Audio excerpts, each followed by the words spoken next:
One of the best things about being in Barrett is having, the resources of a large university like ASU, but then still having that small college feel here within Barrett and getting the attention that I need.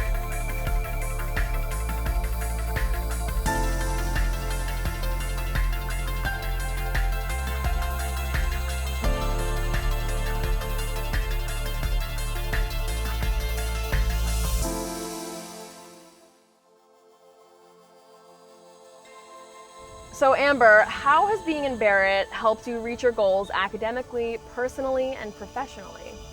Aside from the incredible experience that I got at ASU as a whole, getting involved in so many different clubs on campus, as well as being a double major, having some really great professors and getting my master's here, Barrett specifically has helped me through the human event course, as well as specifically the honors thesis. I think that is probably the most beneficial thing I did as a Barrett student. I actually had the opportunity to study my social impact initiative of leadership through service with my thesis, and I did a 65-page research paper and a thesis defense where I got to not only study secondary research about volunteer motivations and the benefits of volunteerism, but also take it a step further and connect with local nonprofit leaders and hear what their beliefs surrounding motivation and continued involvement in community service and philanthropy work look like, and I was able to put it all together. And now that's actually what I go around touring the state, teaching in classes at all ages. I do have a couple different presentations, but it's all based on the research that I actually was able to do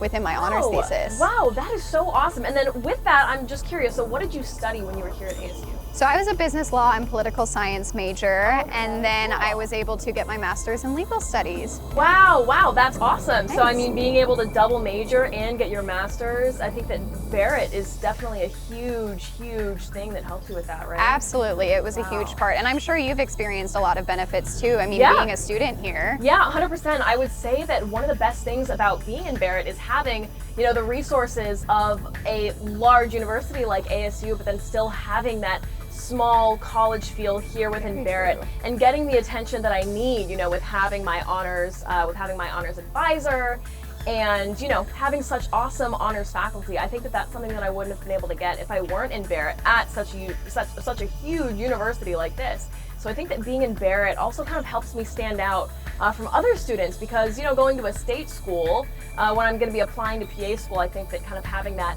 Barrett Honors College and having that distinction is going to kind of help me stand out on my application. So I think that, being in Barrett, obviously for you, now that you've already graduated, you've been really able to see those effects. But, even just as an undergraduate student still working on my degree, I've already been able to see the great things that I've been able to attain because of being in Barrett. Absolutely. And what are you studying specifically? Yeah, so I'm studying biomedical sciences, and then I have a minor in voice performance. So again, one of the really cool things about being a student here is that I can study so many different aspects. And then, also my talent at Miss America being voice performance is kind of cool because I can continue to work towards my voice degree, but then also have my biomedical science degree, which is what I ultimately hope to do. So it's really neat that I can continue to pursue, my passions and the things that really make me happy alongside what I want to do ultimately. All right, so I'm going to hop into another question. Yeah. I would love to know what your future goals are and how participating in scholarship competitions, specifically Miss America, are going to help you achieve those. Yeah, so I ultimately hope to go to PA school after I get my degree here at ASU. And then someday I hope to go back to medical school and then become a dermatologist. But participating in scholarship competitions like Miss America is how I'm going to pay for, PA school and ultimately medical school. School, as I'm sure you know, is not cheap. And you got to earn scholarships somehow, right? And on top of the incredible scholarships that I can earn through competing through Miss America, I also have gained so many valuable experiences and connections, being able to interview with panels of judges at the local, the state, and the national level is really great in preparing you for interviews in the future with jobs and with graduate school it's a really great experience that I don't think that I would be able to get elsewhere. And what about you? Absolutely. I want to go to law school. I'm actually working on applying right now. So at the end of my year as Miss Arizona, I'm hopefully just going to hop right into that. Oh my gosh. And then hopefully that'll take me down a career in either obviously law or legislation. I'd love to work in the State Department. I love foreign policy. My two dream jobs are actually Secretary of State or a Supreme Court Justice. So I can see you doing that. would love to do that, but all of that would not be at all possible without the opportunities that the Miss America program has provided me. Not only was I able to graduate debt-free from both my undergraduate as well as my master's program, but now I have over $10,000 to put toward law school, which is also very expensive. And I know I was really blessed because of the teen program, the Miss Arizona's Outstanding Teen Program, to have so many different opportunities to get my undergraduate degrees and to be able to use this money to go into my graduate and law school programs. And then on top of that, as you said, I always say to people when I'm talking about the Miss Arizona program and the Miss America program, if you can make it through a Miss America interview, you will get hired for any job you ever want, because they are a lot, but you learn so much about yourself. You learn how to compose yourself and present yourself and think on your feet, and you really learn a lot of different skills as well as get to network in the community. I mean, I got offered a job as a deputy sheriff because of being Miss Arizona, and possibly have an internship lined up for me at the county attorney's office. So it's pretty cool, some of the opportunities that you really get through this program. So Emma, do you want to tell me a little bit about what your social impact initiative is? Yeah, so my social impact initiative is building community through Special Olympics. So I actually have an older brother who has Down syndrome, and so when he first got started with Special Olympics, when he first became eligible around 14 years ago, my younger brother and I went to every single practice with him. We went to every single, summer games, winter games. We were always there, and I really got to get really close with the athletes and the staff of Special Olympics, and it's been a huge part of my life since I was really young. And as I grew older, I kind of started to see like the hatred and just the lack of inclusivity in the world, and it was really, really tough to see, especially having a brother who has a disability and knowing that the world isn't always going to be accepting to him. And so it kind of became my mission when I was younger to advocate for people with intellectual disabilities and to make sure that we have a world that is inclusive and welcoming, not just to people with intellectual disabilities, but for all. And one of the ways that we can do that is through Special Olympics. So when Eunice Kennedy Shriver founded Special Olympics back in the day, she also had a sibling with an intellectual disability, and she had the same exact vision, knowing that sports are a great common ground to connect people. She kind of grew and built on that, and that's what we do today. And so I'm really, really fortunate that Special Olympics is such a big organization, not just in our country, but worldwide, that I can partner with and make people more aware of. And so Special Olympics has been a huge part of my life, and having Miss America as a platform to be able to share that is really, really great for me. And what's your social impact initiative? Absolutely. First of all, before I say anything, thank you so much for your work. I think that's absolutely incredible, and Miss America does a really great job of allowing us to elevate our voices. And I just loved hearing about that. It was actually really great. We've never been able to really talk about that yet, so it was nice hearing all the work that you get to do and kind of why you do what you do with your social impact initiative. So thank you for sharing. And then my social impact initiative, I've talked a little bit about it because of how Barrett helped me really achieve some of the goals that I had with it this year, but it is Leadership Through Service, Awareness, Action, Results. And actually when I was a teen, it started off a little bit different. It was about preventing and curing pancreatic cancer. And so I lost a mentor who was somebody who really impacted my life. I can honestly say I probably would not be sitting here as Miss Arizona without the effect that she had on me as a young woman and growing up. I met her when I was probably about 7 years old, and unfortunately she passed away about 10 years ago, but she lived this life of impact and giving back and wanted to leave a positive message with everybody that she came into contact with. And I think that's something that really stuck with me. So when I was about 13 years old, I was looking at a way to get involved with the community, and so I just naturally leapt into the disease that took her from us, pancreatic cancer. So I still work with the Pancreatic Cancer Action Network.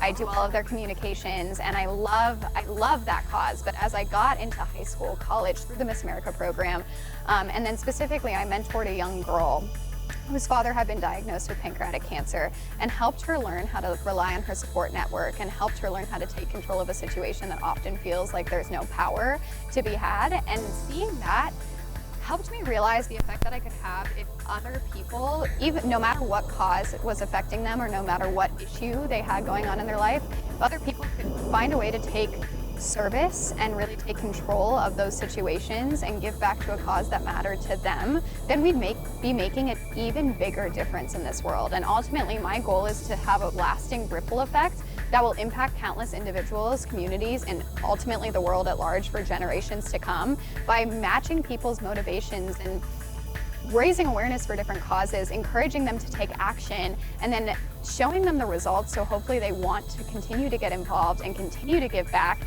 and find that motivation to continue to just be involved in community service work.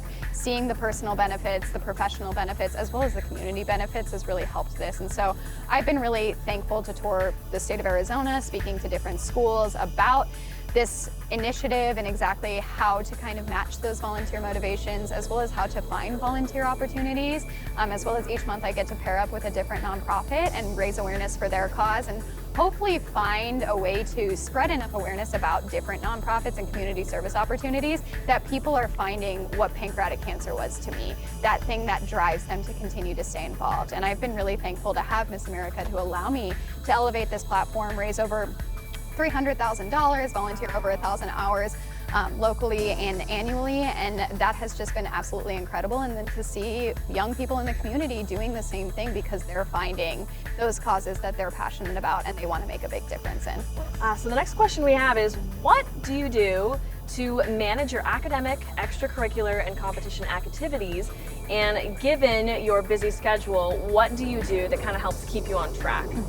I think it's really important to just master the skill of time management as best you can. I mean, we're not all going to be perfect about it. I'm sure you've experienced this, but being somebody who's been super involved in community service initiatives, clubs, leadership opportunities, as well as very scholastically driven, I love my planner. I love my planner. It's all color-coded. It's beautiful. Has all my assignments, different colors for different classes or activities. That's been something that really helps me, as well as just continuing to check in with myself. I think in order to accomplish all that we want to in the world, I mean, it's really important to make sure that we're operating at our best. And so checking in, making sure I'm focusing on my mental health and my mental wellness, as well as my physical wellness. I'm going to yoga here and there and talking to my friends and family and ensuring that I'm not neglecting myself and my social obligations. That also allows me to accomplish everything I want to scholastically in leadership opportunities as Miss Arizona, as an aspiring law student who's applying for law school and studying for the LSAT. I think those are kind of the things that I really find help me balance all of these different activities, especially too, if you're passionate about all of them, you want to keep all of them in your life. And that passion really does help you drive and continue to want to be participating in everything. And it makes that time management a little bit easier. Yeah, and I'm really glad that you said that, kind of checking in with yourself and making sure that your mental health and your physical health is still there, because ultimately that's the most important thing, right? And I think that the same thing for me, although I really try to be proactive about managing my stress. So something that's been a bit difficult for me that I'm still kind of working on is learning to say no to things, right? Like learning to only put so much on my plate that I know that I can handle. Yep. And I think that, you know, some of us who are, you know, overly ambitious, we tend to just pick and add as many things as we possibly can into our schedule because we just want to do everything at once. But we tend to forget that ultimately it's not always possible, you know? With a busy schedule like that, you're not going to have time to take a step back and check in with yourself. And so learning to kind of say no to things and only chew off as much as I can bite has been really important. And it's still something that I'm kind of working on, but I think especially now, you know, being a busy college student who's in, you know, the honors college as well, taking, you know, 21, 22 credits a semester and working 2 jobs on campus and, you know, managing being Miss Alaska, it's exhausting.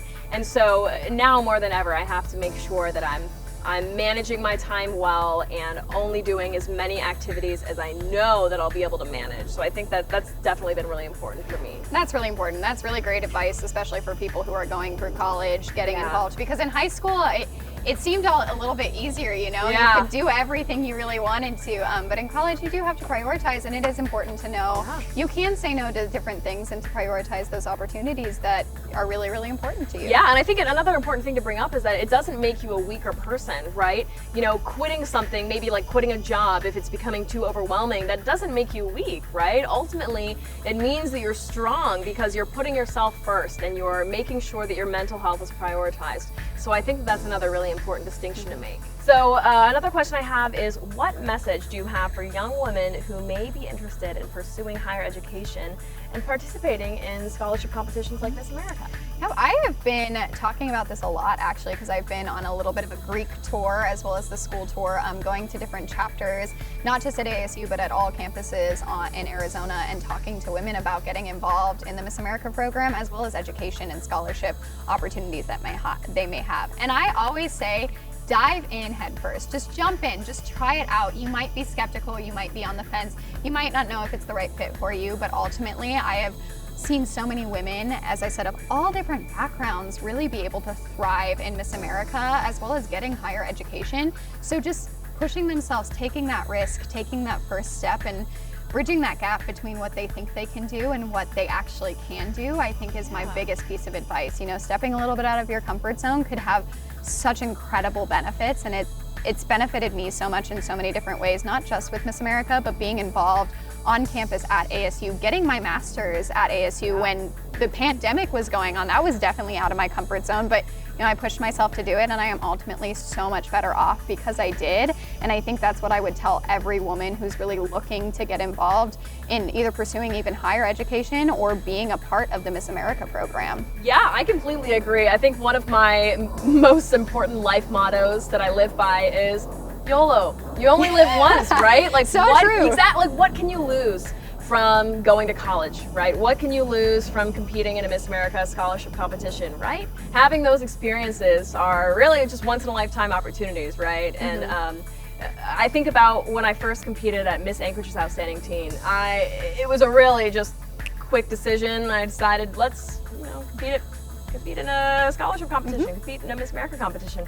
And I remember like an hour before I left for the competition, I had never walked in heels before, so my family friend came over. She had me put on a pair of her heels and then helped me figure out how to walk in my heels, and then I showed up and then was fortunate enough to take home the title, take home a bunch of scholarships, and then I went on to win, Miss Alaska's Outstanding Teen. And then here we are, 4 years later, and I am very much better off because of it. And again, I think that I had nothing to lose, It's just kind of a fun experience and a fun opportunity. And if you're even thinking about, maybe competing at a scholarship competition like this, go for it. Do it. Right? Might as well. And I think what's really cool too, I know we had very similar experiences where we were teens and then we went and competed for the Miss Alaska title and Miss Arizona title.